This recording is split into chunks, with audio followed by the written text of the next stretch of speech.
இதுக்கு முன்னாடியும் நிறையா பேரை அவன் கொண்டிருக்கான். நிறைய. ஸோ எல்லாருக்கும் வணக்கம். நீங்களா பார்த்து கொண்டிருப்பது MRM ப்ரெசன்டேஷன்ஸ். ஸோ நான் உங்கள் MR. ஸோ இனி நம்ம என்ன பார்க்க போகிறோன்னா, best horror thriller films to watch and enjoy with your family. சூப்பராக செம்மையாக பக்கா ஹாரராக இருக்கும், த்ரில்லராக இருக்கும். நீங்களாம் பார்த்து என்ஜாய் பண்ணலாம், ரிப்பீட் மோட்லேயும் பார்க்கலாம். அந்த அளவுக்கு சூப்பர் ஃபிலிம்ஸாக இருக்கும். ஸோ மறக்காமல் வீடியோக்கு லைக், சேனலுக்கு சப்ஸ்கிரைப் பண்ணிவிடுங்க. அண்ட் வீடியோவோட பார்ட் 1 இருக்குது, அதையும் நான் டிஸ்கிரிப்ஷனில் லிங்க் பின் பண்ணுறேன். மறக்காமல் பார்த்துடுங்க. வீடியோக்கு ஒரு லைக், சேனலுக்கு சப்ஸ்கிரைப் பண்ணிவிடுங்க. இப்போ வாங்க வீடியோக்குள்ளே போகலாம். ஸோ ஸ்மைல் ஃபில்ம் வந்து இது எப்படியா ஒரு ஸ்கிரிப்ட்னா, ஒரு சைக்காலஜிஸ்ட் இருப்பாங்க, ஒரு ஃபேமிலி, ஒரு நிறைய இண்டிவிஜுவல்ஸில் இது சம்மந்தப்பட்டிருக்க மாதிரி நிறைய கேரக்டர்ஸ் இருக்கும். ஸோ அது எப்படின்னா, ஒரு சைக்காலஜிஸ்ட் அவங்க வந்து சில பேஷண்ட்ஸ் எல்லாம் அட்டென்ட் பண்ணுறாங்க. அந்த ஒரு 2 குறிப்பிட்ட சில பேஷண்ட்ஸ் பார்த்தா சொல்லி வச்ச மாதிரி சிரிக்கிறாங்க, செத்து போகிறாங்க. அதுவும் இந்த சைக்காலஜிஸ்ட்டை சுற்றி தான் எல்லாமே நடக்குது. ஏன்னு இவங்களுக்கே தெரில. இவங்களை பார்க்க வந்த ஒரு பொண்ணுக்கு ஏதோ உருவம் தெரியுது, அந்த உருவம் தன்னை பார்த்து சிரிக்குது, நான் அந்த உருவத்தை பார்த்து சிரிக்கிறேன் அப்படின்லாம் சொல்லிட்டு கடைசியில் பார்த்தா அந்த பொண்ணு தன்னைத்தானே சாகடிச்சுக்கிட்டாங்க. அதுவும் அந்த சைக்காலஜிஸ்ட் கண்ணு முன்னாடி சாகடிச்சுக்கிட்டாங்க. சைக்காலஜிஸ்ட் ஒன்றும் புரியல, பயப்படுறாங்க. ஹாஸ்பிட்டல்லையும் ஒரு ஆள் பார்த்து சிரிக்கிறான், நீ சாக போகிற அப்படின்னு தன்னை பார்த்து சொல்கிறான். அந்த சைக்காலஜிஸ்ட்டை பார்த்து சொல்கிறான்.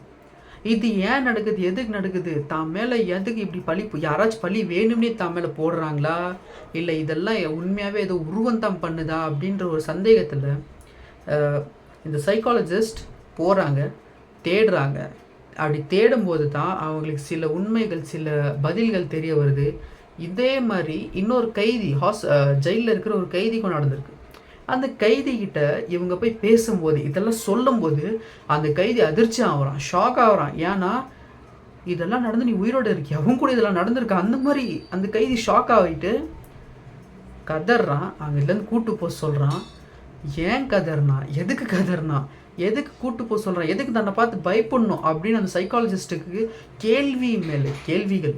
தன்னை சுற்றி நடக்கிற இந்த கொலைகள், இது கொலைகளா இல்லை தற்கொலைகளா, அப்படியே நடந்தாலும் தன்னை சுற்றியே நடக்கணும், என்னை சுற்றியே நடக்கணும், அதுதான் அந்த சைக்காலஜிஸ்ட்னு யோசித்து பார்த்துட்டு இருக்காங்க. அண்டு இதுக்கெலாம் பதில் தெரிஞ்சுதா இல்லையா, அது உருவமா இல்லை யாராச்சும் நடத்துகிற நாடகமா? ஸ்மைல் பார்த்துருங்க. So next, good night mummy. Good night mummy, good night mummy இது வந்து ஒரு ஐ திங்க் சில பேருக்கு இது தெரிஞ்சிருக்கலாம். அண்டு எத்தனை பேருக்கு தெரியும்னு எனக்கு தெரில இந்த வீடியோ பார்க்கறதுக்கு முன்னாடி. ஸோ நெக்ஸ்ட் வந்து நம்ம பார்க்க போகிறது குட் நைட் மம்மி. ஸோ இந்த குட் நைட் மம்மி கேரக்டர் என்னென்னா, 2 பசங்க. ஆக்சுவலாக இது வந்து 3 கேரக்டர் தான் சுற்றி வந்துகிட்டே இருக்கும். ஏன்னா அதிகமான கேரக்டர்ஸ்லாம் இதில் இன்க்ளூட் ஆகலை. 3 கேரக்டர்ஸ், 2 பசங்க, ஒரு அம்மா. இதில் என்னென்னா, அந்த 2 பசங்களுக்கு இங்கே இருக்கிறது தன்னை பெற்ற அம்மா தானா அப்படின்ற ஒரு டவுட் வருது. ஏன்னா அவங்க அம்மா இத்தனை வருஷம் பார்த்துட்ருக்காங்க. பட் இப்போ இருக்கிற இந்த லேடிக்கிட்ட நிறைய சேஞ்சஸ் தெரியுது. இது ஒரிஜினலாகவே நம்ம அம்மா தானா அப்படின்னு அந்த பசங்க யோசிக்கிறாங்க. யோசிச்சதும் இல்லாமல் அவங்களுக்கு நிறைய சந்தேகங்களும் வருது. அந்த சந்தேகத்தை தீர்த்துக்கிறதுக்காக அவங்க அதை கண்டுபிடிக்கணும்னு முடிவு பண்ணுறாங்க. ஒவ்வொரு விஷயமா அந்த பசங்க கண்டுபிடிக்க முயற்சி பண்ணுறாங்க. ஆனால் அவங்களுக்கு தெரிய வர்றதோ நிறைய திடுக்கிடும் உண்மைகள். அந்த திடுக்கிடும் உண்மைகளை தெரிஞ்சுட்டு அந்த பசங்க எப்படி இதெல்லாம் ஹேண்டில் பண்ணுறாங்க, அவங்க அம்மாவை அவங்க கண்டுபிடிக்கிறாங்களா, இல்லை ஃபஸ்ட்டு அவங்க அம்மா உயிரோட இருக்கிறாங்களா, வந்திருக்கிற அந்த ஒரு லேடி யார், கொலைகாரியா, அந்த 2 பசங்களை கொல்ல போகிறாங்களா, இல்லை சைக்கோவா, அந்த பசங்க நிலைமை என்ன ஆக போகுது? மறக்காமல் பார்த்துருங்க. Good night mummy. So next நம்ம பார்க்க போகிறது என்ன ஸ்கிரிப்ட்னா, ஹெரிடிட்டரி. ஸோ இது வந்து எப்படியாப்பட்ட ஒரு ஸ்கிரிப்ட்னா, ஒரு ஃபேமிலி, ஒரு ஹாப்பி ஃபேமிலி, சந்தோஷமான குடும்பம். அந்த குடும்பத்தில் திடீர்னு அவங்களோட பாட்டி செத்து போகிறாங்க. அந்த பாட்டி செத்து போன சில நாட்கள்லேயே இந்த குடும்பத்தில் மர்மமான விஷயங்கள் நடக்குது. அதுவும் சாதாரண மர்மங்கள் இல்லை, திடுக்கிடும் மர்மங்கள், பயப்படுற மாதிரி நிறைய விஷயங்கள் நடக்குது. அடிபட்டு ரத்தம் வர அளவுக்கு போகுது. ஆனால் இது எல்லாமே ஒரு பொண்ணுக்கு மட்டும் நடக்கலை, காரணம் அந்த பொண்ணுக்கும் இந்த குடும்பத்துக்கும் சம்மந்தம் இல்லாத மாதிரி அந்த பொண்ணு இருக்குது. ஏன்னா நிறைய பேர் சொல்கிறது செத்து போன அந்த பாட்டியோட மறுபிறவியாக இந்த பொண்ணு இருக்கிறாங்க போல அப்படின்றது தான். இன்னொரு பக்கம் இந்த குடும்பத்தில், அதாவது அந்த செத்து போன அந்த பாட்டியோட குடும்பத்தில் இருக்கிற அந்த பசங்க, அவங்களோட அம்மா, எல்லாருக்குமே ஒன்று மாற்றி ஒன்று நிறைய என்ன சொல்கிறது மர்மமான நிறைய விஷயங்கள் நடக்குது. அடிப்படுது, ரத்தம் வருது, ஓடுறாங்க, பயப்படுறாங்க, கேள்வி மேலே கேள்வி எழும்புது. ஏன் இதெல்லாம் நடக்குது, எதுக்கு இதெல்லாம் நடக்குது?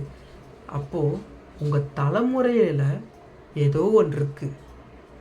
உங்கள் ஆன்சஸ்டர்ஸ் அதுலேருந்து தான் ஏதோ இருக்குது உங்களுக்கு இது துரத்துது. ஒருவேளை அது செத்து போன அந்த பாட்டியோ இல்லை அவங்க தலைமுறையில் யாராச்சோ. ஆனால் அந்த ஒரு பொண்ணுக்கு மட்டும் எது நடக்கலை, மீதி எல்லாருக்குமே நடக்குது.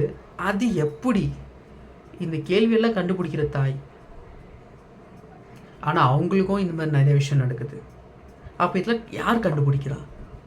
அந்த ஒரு பொண்ணுக்கு மட்டும் ஏன் எதுவும் நடக்க மாட்டேங்குது? சொன்ன மாதிரி அந்த பொண்ணு அந்த பாட்டியோட மறுஜென்மமும் அவங்க தான் இதெல்லாம் பண்ணுறாங்களோ? மறக்காமல் பார்த்துருங்க, சூப்பராக இருக்கும். ஸோ நெக்ஸ்ட் நம்ம பார்க்க போகிறது இது பர்சனலாக எனக்கு ரொம்ப பிடிச்சிருந்துச்சு இந்த ஃபிலிம். ஏன்னா இதோட screen play and camera work, எல்லா படத்தோட கேமரா ஒர்க்கும் சூப்பராக இருந்துச்சு. பட் எனக்கு பர்சனலாக இதோட கேமரா ஒர்க், எனக்கு ஸ்க்ரீன் பிளே அது ரொம்ப பிடிச்சிருந்துச்சு. ஸோ இந்த ஸ்கிரிப்ட் எப்படியாப்பட்ட ஒரு ஸ்கிரிப்ட்னா, Black Phone, it's a psycho horror thriller. ஒரு சைக்கோ தான் ஒரு மெஜிஷியன்னு சொல்லி ஒரு பையனை கடத்திட்டு போகிறான். கடத்திட்டு போன அந்த பையனை ஒரு பேஸ்மெண்ட்டில் வைக்கிறான். கொல்லலை, டார்ச்சர் பண்ணல, ஆனால் அவனை பேஸ்மெண்ட்டில் அடைச்சி வச்சுருக்கான். அங்கே ஒரு ஃபோன் இருக்குது, பிளாக் கலர் ஃபோன். அந்த ஃபோன் ஒயர் கட்டு, கனெக்ஷனே இல்லை. அந்த ஃபோன் அங்கே இருக்குது. அங்கே அவன் இருந்த இடத்துல, அதாவது அந்த சின்ன பையனை வச்சுட்டு இருந்த அந்த பேஸ்மெண்ட்டில் இதுக்கு முன்னாடியும் நிறையா பேரை அவன் கொண்டிருக்கான், நிறைய பசங்களை, அந்த சைக்கோ கில்லர். இப்போது இந்த ஒரு பையன் மாட்டிக்கிட்டான். ஆனால் இவனை அவன் அவ்வளோ சீக்கிரம் கொல்லாமல், அவ்வளோ சீக்கிரம் நான் கொல்ல மாட்டேன், யூஆர் ஸ்பெஷல் ஃபார் மீ அப்படின்லாம் சொல்கிறான். அது ஏன்னு தெரில. இன்னொரு பக்கம் இந்த பையனோட ஸ்கூல் ஃப்ரெண்ட் ஆனால் ஒரு பொண்ணுக்கு இங்கே நடக்கிற நிறைய விஷயங்கள் கனவாக வருது. போலீஸ்கிட்ட சொல்கிறாங்க, போலீஸ் நம்ப முடியாத விஷயம்னு சொல்கிறாங்க. ஏன்னா இந்த கொலையை பற்றியோ இந்த கில்லரை பற்றியோ மக்களுக்கு அவங்க தெரிவிக்கலை. ஆனால் இந்த பொண்ணுக்கு எப்படி இது தெரிய வந்துச்சு? அவங்களுக்கே ஷாக். ஸோ அதை நம்பி அவங்க இன்வெஸ்டிகேஷன் பண்ணுறாங்க. இந்த பொண்ணுக்கு கனவு வருது. இன்னொரு பக்கம் இந்த பையனுக்கு அந்த இடத்துல செத்து போன அந்த பசங்க உதவி பண்ணுறாங்க. அவன் அங்கத்துலேருந்து அந்த பையனை அந்த இடத்துலேருந்து தப்பிக்கிறதுக்காக அவங்க ஹெல்ப் பண்ணுறாங்க. நிறைய விஷயங்கள் அவங்க இங்கே இருக்கும்போது ஒவ்வொன்றா அவங்க கண்டுபிடிச்ச அந்த விஷயத்த இந்த பையனுக்கு சொல்லி ஹெல்ப் பண்ணுறாங்க. ஆனால் அது எல்லாமே சீக்கிரம் பண்ணணும், டக்குன்னு பண்ணணும், இல்லாட்டி நீ செத்துருவ, உனக்கு டைம் கம்மியாக இருக்குது. சில டைம்ஸ் இவங்களே கோவப்பட்டு அவனை போட்டு தள்ளுற அளவுக்குலாம் போகும். ஆனாலும் அந்த பையன் அந்த கில்லர்கிட்ட தப்பிக்கிறானா இல்லையா? இந்த பொண்ணு வர கனவை வச்சு அந்த பையனை காப்பாற்றுதா இல்லையா? இந்த பையன் சக்ஸஸ்ஃபுல்லாக வெளில போகிறானா? ஒரு வேளை வெளியில் போனாலும் கன்ஃபார்மாக கில்லர் துரத்துவான். சும்மாலாம் விட்டு தூங்க போகிறதில்ல. அவங்க கன்ஃபார்மாக துரத்துவான். துரத்தாமலாம் விட்டுற மாட்டான், கண்டிப்பாக துரத்தின்னு போவான். ஆனால் துரத்தின்னு போனால் அந்த கில்லர் கையில் இந்த பையன் மாட்டுறானா? செத்துப்போன அந்த பசங்க தான் இந்த பொண்ணுக்கு கனவை வர வச்சு, இல்லை இங்கே நடக்கிறதெல்லாம் கனவாக அந்த பொண்ணுக்கு விஷுவலாக காட்டுறாங்களா? இதெல்லாம் ஏன் நடக்குது? அந்த செத்துப்போன பசங்களுக்கு எதுக்கு இவனுக்கு உதவி பண்ணணும்னு தோணியிருக்கு? மெயினாக அந்த கில்லர் யார்? எதுக்கு இவனை மட்டும் அந்த கில்லருக்கு பிடிக்கணும்? இந்த பசங்க, அந்த கில்லர், அந்த பொண்ணு, போலீஸ் சுத்தலில் விட்டு ஹாரராக த்ரில்லராக எடுத்துகிட்டு போகிற ஃபில்ம் த பிளாக் ஃபோன். மறக்காமல் பார்த்துருங்க. ஸோ எஸ் வீடியோட எண்டுக்கு வந்துட்டு இதோட கடையை சாத்திட்டு நான் கிளம்புறேன். மறக்காம MRM பிரசன்டேஷன் யூடியூப் சேனலை சப்ஸ்கிரைப் பண்ணுங்கள். நான் போடுற வீடியோஸ் நோட்டிஃபிகேஷன் வந்துட்டு இருக்கும். நீங்கள் பார்த்து என்ஜாய் பண்ணிக்கிட்டே இருக்கலாம். வீடியோக்கு லைக், சேனலுக்கு சப்ஸ்கிரைப் மறக்க பண்ணுங்க. சேனலை சப்ஸ்கிரைப் பண்ணிவிடுங்க. நான் அடுத்த வீடியோவில் வந்து உங்களை சந்திக்கிறேன். பாய்.